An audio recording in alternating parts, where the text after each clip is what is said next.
Welcome back, everybody. My name is Tucker, and believe it or not, we are almost at NBA All-Star Weekend here coming up pretty soon. So in today's video, I'm going to be covering my selections for the Eastern Conference All-Star team, and then in tomorrow's video, I'll be doing the Western Conference. But really quickly before we get started, if you enjoy the NBA, then consider subscribing. I upload basically every single day. All right, so we're going to begin by going over the starters for the Eastern Conference, and I'm going to go through these a little bit quicker than I would the reserves because I think it's pretty easy to identify who are going to be the starters, at least compared to some of the fringe reserve guys. I think the interest lies more in who is left off the team rather than who the starters are. So we're going to begin in the backcourt. We have 2 guards and then 3 front court players.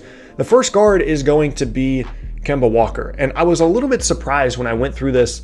I was thinking, who are going to be the all-star players in the Eastern Conference at the guard spots? And positionally, there were some players, one specifically that I'll get to later, that I felt like if he was a guard, could have potentially made the starters, but ended up coming off the bench. But for Kemba, he's a player that is, on a successful team in Boston. He's been scoring well.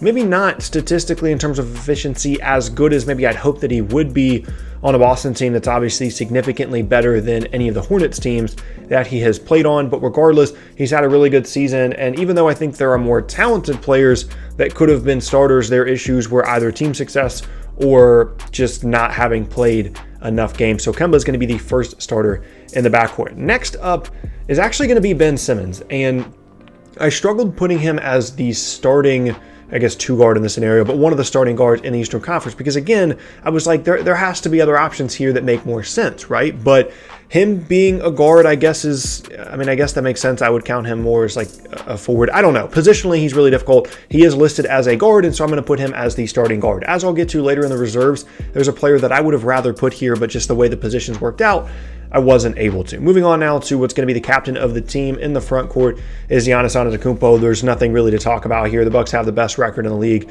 He's the MVP frontrunner. He's playing out of his mind, and it's the reputation that he has moving forward is all going to depend upon the postseason success of the Bucks, or maybe lack of postseason success. But for now, he's absolutely the all-star captain, so he has to be a starter. The last 2 selections for starters on the front court, I think, might be a bit controversial for some people. The first one is going to be Pascal Siakam, and it doesn't have anything to do in terms of why people would think it'd be controversial. It doesn't have anything to do with his play on the court, because Siakam has been fantastic, specifically when you compare his numbers this year to last year, the improvement, not having Kawhi there. He's had an outstanding season, but he has missed a good amount of games, and so maybe there's an argument there to keep him out of the starting spot. For me, though, I think he's one of the best front court players in the Eastern Conference, so he absolutely needs to be an all-star starter. And then the last player, which has kind of been his whole career to this point, has been, how many games is he missing?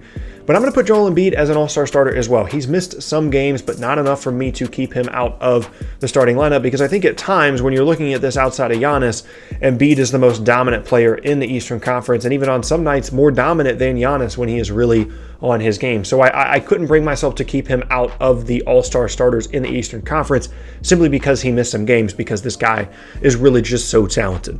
And now we move to the reserves. And first up, I want to cover Jimmy Butler, because he is an all-star reserve for me, but he's listed as a forward, which doesn't really make any sense to me, because I probably would have put him as a starter alongside Kemba in the backcourt over Ben Simmons and moved Simmons to the bench as a guard. But he's a forward, but Simmons is a guard.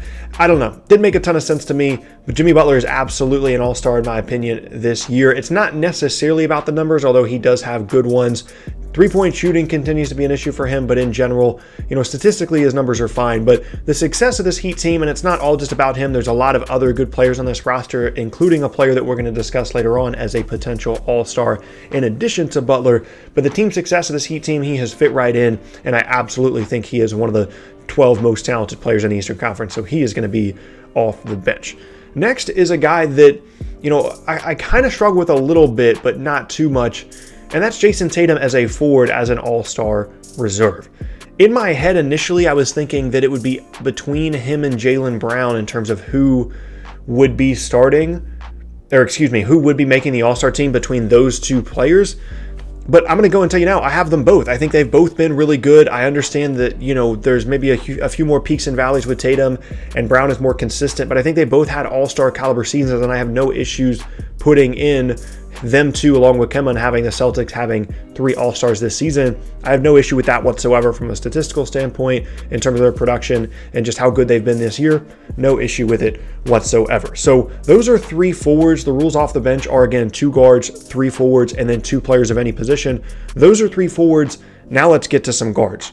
First up, Khris Middleton. I think he's absolutely been an all-star again this season. His shooting percentages are fantastic, specifically from 3. He's the second best player on the team with the best record in the league, and the team that has been, in terms of some of the advanced stats, the points differential, things like that, by far the best team in the league to this point, the Milwaukee Bucks. And I think they have to have a second all-star as a result, and Middleton is certainly deserving. He's a good to great defender, someone that spaces the floor extremely well, can score individually at times, and on a different team and in a different situation, his per-game statistical numbers might have increased a little bit more to something more commensurate with what you would think of as a really good all-star player in the Eastern Conference. But I absolutely think that he is one, and so he is going to be in there. And so now we're going to get to one other guard.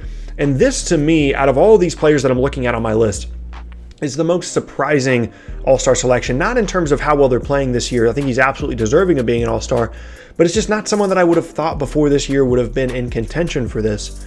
And it's Malcolm Brogdon. Like, he has been outstanding for Indiana and been one of the main reasons that they've been able to maintain a really good win pace even without Victor Oladipo as a creator, as a shot maker, as someone that can play make. I've been really surprised not only with his play but also with his durability. And as I continue to say, and I feel like at least one video a week, that Pacers team is going to be so dangerous when Oladipo comes back. And Brogdon has a lot to do with that, and so I think he has to be an all-star reserve. So now we've got our 5 in the starting group with 2 guards and 3 forwards. We've got our 5 coming off the bench with 2 guards and 3 forwards.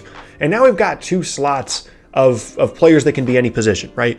And so I felt good about all the players that I selected to this point. But then I sat down and I looked at it. I was like, okay, who else could potentially be filling these 2 spots? I'm not constrained by positions. Who else could I put here? And I came up with this list.